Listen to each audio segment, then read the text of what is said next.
गोड गोजिरी लाज लाजरी ताई तू होणार नवरी. अण्णा, रोज संध्याकाळनंतर आपल्या वाड्यात काय घडतो? संध्याकाळी आम्ही जमतो, मग 6 वाजता तू येतोस, मग मला पोचवता.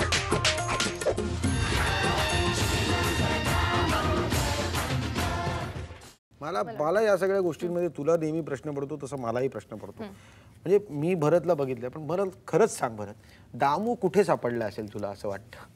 दामू कुठे कुठे सापडला असेल? तो दामू एक खूप वेगळं कॅरेक्टरच वेगळं आहे ना. म्हणजे ते कशा त्याचे हावभाव, त्याची हालचाल, त्याचं बोलणं सगळंच वेगळं आहे. असं काय नाही, आता आम्ही दामू असं मला लिहिताना कुठे सापडला.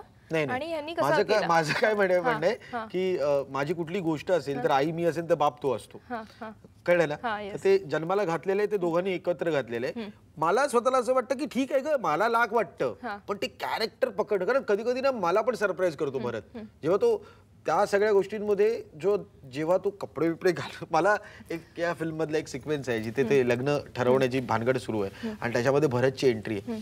तर ना अलकाताई पहिल्यांदा विनोदी भरत जे करायचं ना त्याला 2 मिनिटं पहिल्यांदा अलकाताई पहिली हसायची. तिला ते सगळं आणि मलाही हसू यायचं, कारण ना भरत ना त्या सगळ्या पगडी वगैरे मध्ये पण ना कसा भरत तुझ्या पगडीमध्ये ती एक चालू आहे. इथले केस खाली असतो, आता पगडीचा केस बीस नसतात, तर पगडीचा पण काय मिळेल तुरा वगैरे खाली असतो. तर ते सतत सुरू आहे.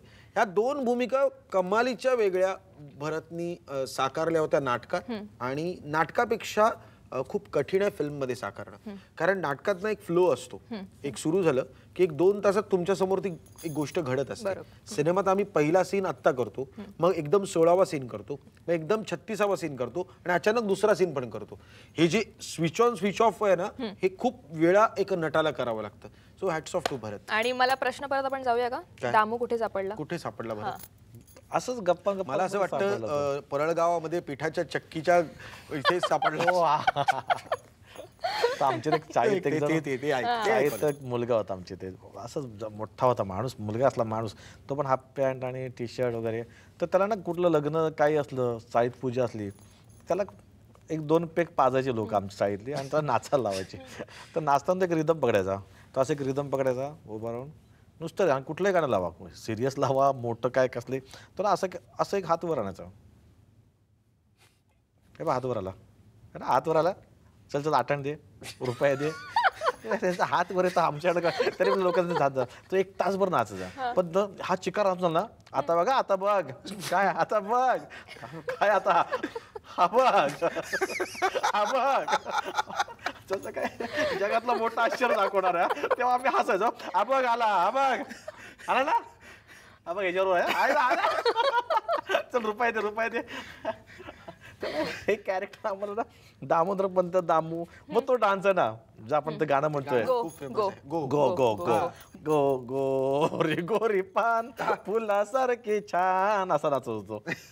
जाऊ देतो गाण्याचा मुद्दा नको. अरे नाही, मी बोलतो गोड गोजिरी लाज लाजरी हे गाणं होतं.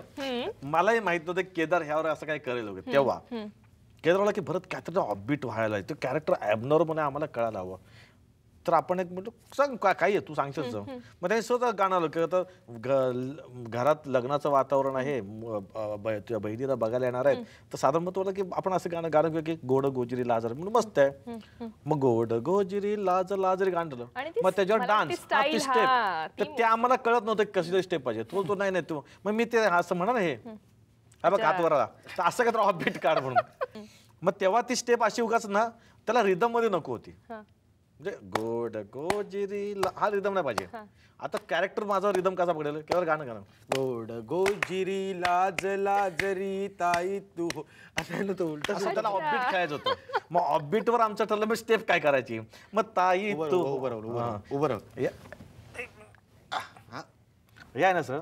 आता गोड गोजिरी, आता रिदम मध्ये आपण कसं गोड गोजिरी हे पाहिजे ना, हा रिदम नाहीच आहे. गोड गोजिरी लाज लाजरी ताई तू होणार नवरी. कुठे दाखवते हे आम्हाला त्यावेळेस कळलं नव्हतं, पण आता लोक ते स्टेप करून दाखवतात. मी हसत असतो, तेव्हा काहीच ठरलं, हे कुठेतरी बघतोय, मग फुला, फुला फुला फुलांच्या ह्याच्या असं का जसं रडतोय का फुलं कुठनं आणतोय फुला खरं तर फुलांच्या विजोबाचं ते वाक्य पण होतं ना हा. काय देवाने 2 पोरं जन्माला घातली एक आर्किमिडीज दुसरा मायकल जॅक्सन. पण खरं सांगतो मी तुमच्या सगळ्या रसिक प्रेक्षकांना सांगतो ह्यात असं काही ठरवून नव्हतं की का ते विनोद करायचं का काय करायचं त्याला एक ऑफबीट माणूस पाहिजे होता ॲबनॉर्मल मुलगा पाहिजे होता कसं होईल काय होईल मग हे आमच्या डोक्यात जा हा हात वरला हा हात वरला हे एक ऑफबीटपणा आणायचं होता म्हणून ही स्टेप आणि ह्या स्टेपला खरंच काहीच अर्थ नाही आहे. पण आज मला काही लोक पब्लिक येतात काही भेटतात माझा मुलगा तुमचं ते डान्स नसतो म्हणजे बघू कसं नसतंय मला वाटतं कोंबडी पळाली वगैरे हो एकदा तर माझे ते एक जण आले होते हे बघ हे बैलेच कोंबडले काका अरे मला नाव सांगा त्या पोराला लहान मुलाला घेऊन सांगा तर उद्या पण मला हाक मारे कोंबडले कोंबडीवाले काका काका. तर हे गोड गोजीर पण ते करून दाखवतात ना मुलं तर ते सेम माझ्यासारखे करायला जातात ते म्हणजे मी ते बघून मी हसत असतो बापरे मी आम्हाला असं खरंच वाटलं होतं की अशा पद्धतीने ते गाणं होईल. आणि आज ह्या चित्रपटाच्या प्रमोशनला जेव्हा आम्ही सगळीकडे फिरतो तेवढा गोड गोजीर आहे का त्यात. मग केदारने आयडिया केली ह्या पिक्चरच्या शूटिंगमध्ये आमचं तेव्हाच होतं की ज्या अपेक्षा वाटतात ना लोकांना ते कुठे जरा क्रॉस खेळूया आणि त्यांनी गाणं आणलंय पण ते कळत नाही की तुम्हाला ते गाणं कधी येते आणि येतं ते त्याला लॉजिक तर एक वेगळं पिक्चरचं एक वेगळं लॉजिक त्यांनी दिलंय. माझं म्हणणं काय माहिती ना की ते एक्झॅक्टली इतका वेळ येईल येईल येईल येईल असं वाटत असतं ती तेव्हा अपेक्षा आणायचं असते, नाही आणि जिथे तुला असं वाटणार नाही की इथे गाणं येऊ शकेल त्या तिथे ते ठिकाणी यायला पाहिजे. तो थोडा वेगळा प्रेझेंट कारण काय की त्यातला विनोदाचा नाही पण खूप गंभीरपणे सांगण्याचा भाग आहे. समजा आता तेच केलं असतं तरी लोक म्हणाले तेच तेच करतो आणि आता वेगळं करतोय म्हटल्यानंतर तेच नाही केलं असं विचार. गोड गोजिरी लाज लाजरी ताई तू होणार नवरी. अण्णा रोज संध्याकाळनंतर आपल्या वाड्यात काय घडतो? संध्याकाळी आम्ही जमतो मग 6 वाजता तू येतोस मग मला पोचवतात.